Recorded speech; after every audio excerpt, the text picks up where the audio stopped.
After an uneven start, the Assassin's Creed series is finding its footing in its second chapter.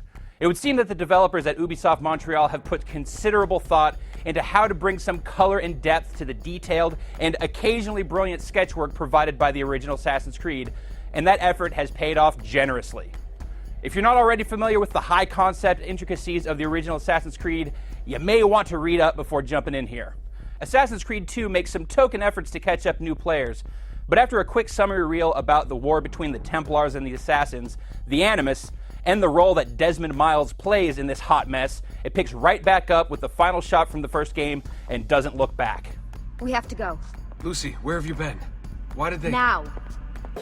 After an eventful opening, Desmond quickly jumps back into the Animus to train up, this time accessing the experiences of an ancestor named Ezio Auditore, a privileged young man living a rambunctious, devil-may-care life in Renaissance-era Italy. Altair was a total badass, no doubt, but he often came off as callous, and there was never any insight into the character. With Ezio, you watch as an incredibly justified vendetta drives him from brash bon vivant to brutal and unrepentant assassin. Ezio is a colorful character, but much of the game's vibrance comes from the cities it takes place in, most notably Florence and Venice, both of which have such incredibly distinctive feels.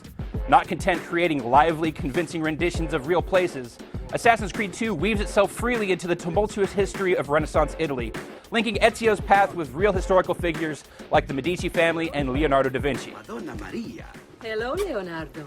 You won't spend much time at all outside of the Animus in Assassin's Creed 2, but the game still finds some fun ways to play around with the whole metafictional premise, an angle that's responsible for two of the game's most striking moments. Story-wise, Assassin's Creed 2 has all the connective tissue of a second act in a trilogy, building on the original while creating more questions than it answers, and setting things up for what should be an interesting Part 3. It's a me, Mario! The biggest differentiator between Assassin's Creed and Assassin's Creed 2 is that there's just so much more stuff to do here.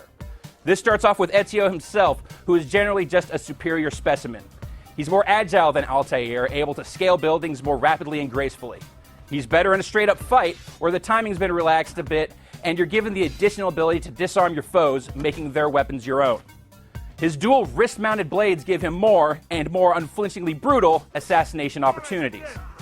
He's more capable at disappearing into a crowd, able to blend in with any groups of pedestrians wandering the streets, toss out handfuls of coins to create a commotion to distract guards, or simply hire a group of comely courtesans to provide mobile cover.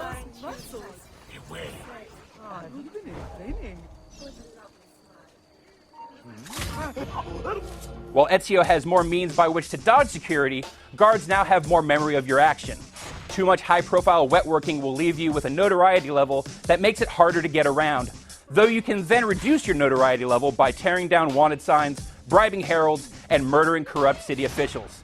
Then there's entirely new elements, like an economic system where the monetary investments you make into the small, dilapidated town surrounding your family villa will pay out dividends that you can spend on new weapons, armor, color schemes for your outfit, and more.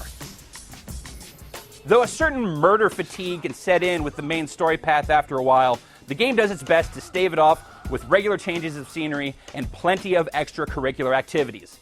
There are thankfully no flags to be collected, though there are still race, courier, and assassination side missions to take on. You'll find labyrinthine tombs that require crackerjack timing and confident command of Ezio's full set of abilities to traverse. Monuments are laced with secret symbols that, when found and activated, met out pieces of a puzzle left behind by a less fortunate Animus subject. You'll randomly happen upon pickpockets and enemy couriers that you can hunt down for profit. Most of the time, you don't have to seek out diversion.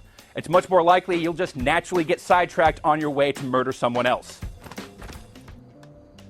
This isn't to say there aren't some grievances to be leveled against Assassin's Creed 2.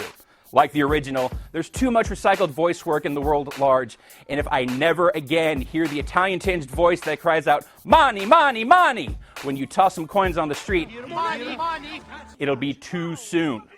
The semi-auto nature of the way Assassin's Creed's traversal system works is a big part of what makes it feel so slick, but can also backfire on you.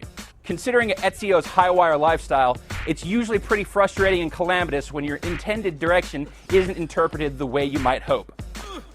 Lastly, this is, generally speaking, a pretty stunning-looking game, from the scale and detail of the world to Ezio's subtle, deadly movements. which makes it that much more surprising that all of the facial animation is as awkward as it is. Look, there's more to it than that, but it'll have to wait. Trust me, okay? I came into Assassin's Creed 2 with a certain qualified affection for the original, and was thoroughly pleased with the lessons the developers learned between the two. Assassin's Creed 2 offers fundamentally the same kinds of thrills as its predecessor.